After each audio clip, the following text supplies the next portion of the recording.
Assalamualaikum warahmatullahi wabarakatuh. Selamat datang di channel tutorial amatir.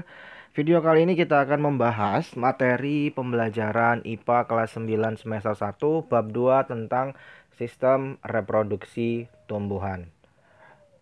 Nah, reproduksi pada tumbuhan itu dibedakan menjadi dua, reproduksi vegetatif dan reproduksi generatif. Ya. Reproduksi vegetatif itu dibedakan menjadi dua, vegetatif secara alami dan vegetatif buatan. Apa sih perbedaan antara reproduksi vegetatif dan generatif pada tumbuhan? Kalau vegetatif itu terjadi karena tumbuhan mampu menghasilkan individu baru tanpa proses fertilisasi atau proses perkawinan. Nah, dinamakan juga perkembangbiakan secara tak kawin karena bisa menghasilkan individu baru tanpa proses perkawinan atau fertilisasi. Sedangkan generatif, reproduksi generatif tumbuhan, yaitu reproduksi melalui proses fertilisasi atau perkawinan, yaitu pembuahan sel kelamin betina dan sel kelamin jantan. Ya, dinamakan juga sebagai perkembangbiakan secara kawin. Nah, untuk vegetatif dibedakan menjadi dua. Vegetatif alami terjadi karena proses alam dan vegetatif buatan yang dibantu oleh manusia. Sedangkan generatif tidak ada pembagiannya. Lanjut ke vegetatif alami dan vegetatif buatan. Sudah tadi saya jelaskan untuk vegetatif alami itu secara alami terbentuk dan terjadi suatu individu baru. Sedangkan yang buatan untuk membentuk suatu individu baru dia dibantu oleh manusia. Alami contohnya tanaman tersebut atau tumbuhan tersebut bertunas, spora, tunas adventif, stolon atau geragih, rizoma atau akar rimpang, umbi batang, dan umbi lapis. Ini contoh dari vegetatif alami. Sedangkan vegetatif buatan contohnya apa saja? Ada mencangkok, merunduk, menempel atau okulasi, stek, menyambung, dan dengan kultur jaringan. Kita akan membahas contoh dari vegetatif alami terlebih dahulu dari tunas ya. Yaitu bagian tumbuhan baru yang tumbuh dari tumbuhan induknya. Contohnya tanaman bambu. Dia akan muncul seperti itu yang bisa kalian lihat gambarnya di video. Yaitu tunas baru tumbuh. Kemudian di sampingnya ada tanaman pisang. Pohon pisang, tumbuhan pisang ya. Itu juga berkembang biak secara vegetatif alami dengan tunas.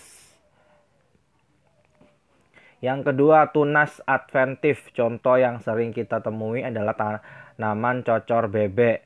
Ya, tanaman cocor bebek ini daunnya di pojok-pojok daunnya itu akan ada seperti tumbuhan baru, yaitu namanya tunas adventif. Jika kita potong tumbuhan baru itu yang kecil-kecil, ya, ini nanti kita tanam akan tumbuh individu baru. Itu perkembangbiakan secara tunas adventif. Spora bakal tunas yang tumbuh pada tumbuhan paku-pakuan atau tumbuhan lumut ya. Contohnya untuk spora ini lumut dan suplir, yaitu jenis tumbuhan paku-pakuan. Vegetatif alami berikutnya yaitu umbi lapis pada bawang merah. Jadi umbi lapis ini tunasnya tumbuh di sela-sela lapisan umbi. Nah, ini bertunas di sini nanti ya. Itu dinamakan umbi lapis. Oke, lanjut. Umbi batang, yaitu batangnya yang beralih fungsi untuk menyimpan cadangan makanan. Sehingga dari situ tunasnya dapat tumbuh. Biasanya umbi batang ini pada tanaman kentang ya. Di dalam tanah, tapi itu batang ya, bukan akar ya, berbeda. Nah, batangnya ini menyimpan cadangan makanan, kemudian jika dibiarkan atau kita tanam, dia akan tumbuh tunas baru. Berikutnya umbi akar. Umbi akar ini contohnya ada wortel dan singkong. ya, bukan batang ya, singkong ya, akar. Kalau yang batang itu kentang. Umbi akar ini akarnya beralih fungsi menyimpan cadangan makanan. Contohnya wortel dan singkong. Nah, tunas ini dapat tumbuh dari bekas batangnya. Vegetatif alami berikutnya yaitu rizoma. Rizoma atau akar rimpang ya. Contohnya jahe, kunyit, lengkuas. Nah, batang yang tumbuh merambat di dalam tanah. Batang yang tumbuh merambat, tumpuk menumpuk itu ya, secara rimpang di dalam tanah. Itu tanaman jenis-jenis jahe, kunyit, lengkuas. Geragih atau stolon yaitu batang yang tumbuh merambat di atas tanah. Nanti seperti ini batangnya. Contohnya tanaman stroberi, rumput teki, arbei gitu ya. Ada perambatan batang menuju ke tempat lain. Nah, setelah tempat lain dia akan tumbuh akar dan tumbuh individu baru. Dia akan menyebar lagi, tumbuh individu dan seterusnya. Itu dinamakan geragi atau stolon. Oke, tadi sudah dijelaskan tentang vegetatif alami, sekarang vegetatif buatan, vegetatif atau perkembangbiakan tumbuhan yang dibantu oleh manusia. Mencangkok, contohnya cangkok atau mencangkok, yaitu konsepnya bagaimana sih mencangkok itu, yaitu akar tanaman. Untuk menghasilkan akar tanaman, dia berasal dari batang. Jadi ada prosesnya seperti ini ya. Batang kita kelupas, batang bagian luarnya aja. Kemudian kita sterilkan, bersih gitu kan. Kemudian ditutup dengan menggunakan tanah atau sabut-sabut kelapa. Diberi cairan yang cukup. Sehingga lama-kelamaan di batang ini akan tumbuh akar. Setelah tumbuh akar akan dipotong. Kemudian ditanam di tempat lain dan akan hidup karena sudah tumbuh akar menghasilkan individu baru. Nah, keuntungannya apa? Mendapatkan keturunan dengan cara yang cepat dan sifat yang sama dengan induknya. Cepat, dia dipotong di bagian atas misalnya ya. Atas kan bagian tanaman yang cepat berbuah. Jadi dia akan lebih cepat berbuah gitu kan ya. Tanamannya sama persis dengan induknya karena merupakan satu bagian dari induknya, cuman dicangkok gitu ya. Nah, kelemahannya apa? Akarnya kurang kuat karena dia tumbuh tidak dari biji ya. Jadi akarnya tidak kuat berkembangnya. Biasanya jenis-jenis mencangkok ini untuk tanaman-tanaman, tumbuhan-tumbuhan yang berbuah. Lanjut stek. Stek ini bisa di stek batang dan stek akar, stek daun gitu ya. Daunnya yang dipotong ditanamkan untuk stek daun. Stek akar saya belum ada ya. Stek batang, batangnya kita potong kemudian kita tancapkan ke tanah. Dia akan tumbuh akar dan tumbuh individu baru. Yaitu konsep dari stek, yaitu akar tumbuh dari batang yang ditanam. Pertumbuhan dapat lebih cepat. Ya, kelemahannya tidak dapat dilakukan pada tanaman besar. Tidak semua tanaman bisa untuk stek ya, hanya tanaman tertentu saja. Biasanya stek ini tanaman tebu, kemudian singkong itu bisa. Ya, tanaman-tanaman berbunga beberapa saja ya. Kalau untuk buah-buahan yang besar tidak bisa menggunakan stek, bisanya dengan cangkok. Menyambung atau mengenten, yaitu menyambung batang dengan varietas yang sama.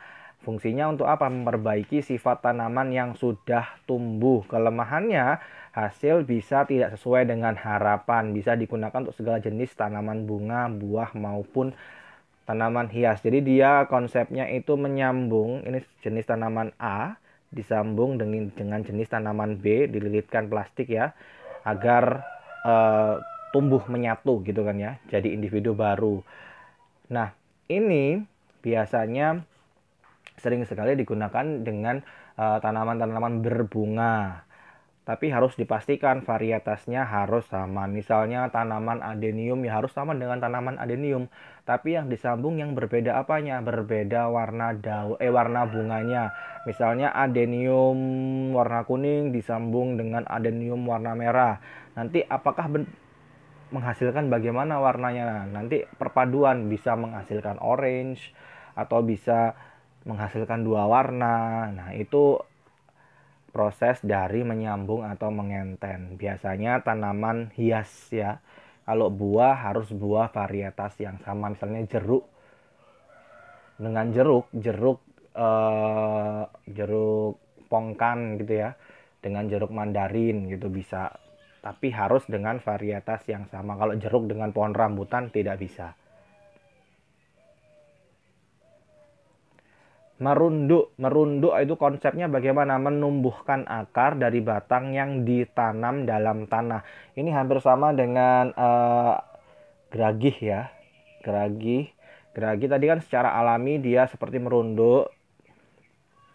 Dia batangnya menjulur ke sana kemari, akhirnya bisa tumbuh akar dan tumbuh individu baru. Kalau merunduk, kita rundukkan batangnya ya dengan bantuan manusia, kemudian ditutup dengan tanah, akhirnya tumbuh individu baru dan ini dipotong. Tujuannya sifat anakan sama dengan induk, keuntungannya ini ya, mendapat keturunan lebih cepat. Kelemahannya tidak bisa dilakukan tanaman besar, hanya tanaman-tanaman yang berukuran kecil. Digunakan untuk tanaman dengan batang yang lentur, misalnya bunga melati, kangkung. Kalau tanaman batang yang keras kayak mangga, jambu tidak bisa dengan sistem merunduk.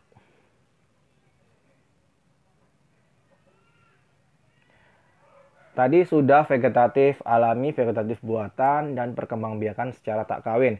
Sekarang masuk ke perkembangbiakan tumbuhan secara generatif atau secara kawin, yaitu prosesnya ada 4. Yang pertama, mengalami penyerbukan terlebih dahulu. Penyerbukan ini artinya bertemunya serbuk sari dengan kepala putih. Dinamakan penyerbukan atau bahasa IPA-nya kita sebut polinasi. Setelah terjadi penyerbukan, serbuk sari akan masuk ke dalam bakal biji putih. Terjadilah pembuahan yang dinamakan fertilisasi. Setelah terjadi pembuahan, dia akan menghasilkan, bunga tersebut akan menghasilkan biji. Ya, menghasilkan biji yang mana nanti akan terjadi proses penyebaran biji. Jadi tumbuhan tidak dapat memilih dia akan tumbuh di mana, tetapi ada proses penyebaran biji. Jadi penyebaran bijinya ini secara alami, bisa karena bantuan angin, bisa karena bantuan hewan ataupun bantuan manusia juga ya. Setelah jadi penyebaran biji yang sudah menyebar dengan faktor-faktor lingkungan yang memadai, akhirnya dia akan perkecambahan. Dia berkecambah dan akan menghasilkan jenis individu baru. Nah, reproduksi generatif ini dia utamanya harus mengalami proses pembuahan yang menghasilkan tanaman dari biji terlebih dahulu yang menyebar, akhirnya tumbuh, berkecambah dan menjadi individu baru. Nah, penyerbukan apa sih? Saya jelaskan lagi ya. Itu proses menempelnya serbuk sari ke kepala putih. Penyerbukan, sudah ya. Fertilisasi, pembuahan sel kelamin betina oleh sel kelamin jantan. Dia mengalami setelah penyerbukan, mengalami pembuahan atau fertilisasi yang menghasilkan biji. Setelah itu dia akan terjadi penyebaran biji. Tujuannya apa sih biji-biji ini menyebar? Agar tumbuh jauh dari induknya. Jadi dia dapat tumbuh besar dan mengkonsumsi zat hara dan makanan di dalam tanah dan lain sebagainya lebih banyak. Kalau berdekatan akan sulit untuk berkembang lebih besar gitu kan ya. Nah, penyebaran biji ini dapat dilakukan melalui perantara anemokori, hidrokori, zookori, dan antropokori. Anemokori oleh angin, hidro oleh air, zoo oleh hewan, antro oleh manusia. Dermasi yaitu keadaan biji dormasi atau perkecambahan ya. Dalam masa istirahat, setelah selesai dormasi, biji tumbuh menjadi tumbuhan baru yang disebut perkecambahan. Jadi dormasi ini kalau yang bingung dengan dormasi, misalnya saya ada tanaman kentang yang kita beli di pasar. Dia tidak tumbuh tunas karena tidak terkena cukup air atau tidak memenuhi syarat-syarat tanaman itu untuk tumbuh. Kita coba tanaman kentang itu, buah batangnya kentang itu kita letakkan di tempat yang lembab dekat dengan air. Kita tunggu beberapa lama kelamaan akan berkecambah, tumbuh tunas. Nah, itu namanya dormasi, masa di mana biji masih istirahat saat kita temui kentang di pasar. Oh, kok belum lama sekali kita di pasar ndak tumbuh-tumbuh tunas gitu kan. Nah, itu masa dormasi dari kentang. Tapi kalau kita letakkan di tempat yang cukup air, di dalam tanah ya, tidak terkena panas terik, dia akan berkecambah dengan sendirinya. Oke, saya kira pembahasan saya tentang reproduksi tumbuhan yang dibedakan menjadi dua, yaitu secara generatif atau tidak kawin dan secara generatif atau kawin dan secara vegetatif secara tidak kawin sudah sangat jelas sekali. Selamat belajar, terima kasih sudah menyaksikan. Jangan lupa untuk membantu dengan klik subscribe dan komen. Semoga bermanfaat buat kalian semua. Terima kasih sekali lagi. Wassalamualaikum warahmatullahi wabarakatuh.